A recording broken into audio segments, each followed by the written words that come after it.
परियों के बारे में लोग पूछते हैं कि क्या परियां होती हैं, उनसे दोस्ती हो सकती है?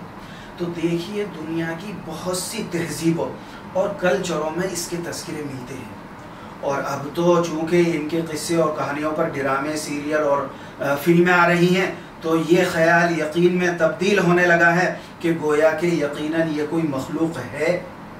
इसी तरह से जलपरी का मसला है कि जिसका ऊपर का आधा हिस्सा औरत की शक्ल का और नीचे का हिस्सा मछली की शक्ल का।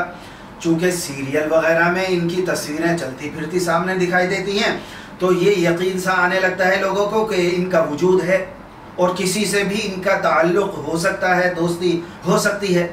हालांकि ऐसा नहीं, न इनका वजूद था न वजूद है। ये बिल्कुल वहमी चीज़ें हैं, ख्याली चीज़ें हैं, इनका हकीकत से कोई ताल्लुक़ ही नहीं है, अलग से ये कोई मखलूक ही नहीं है।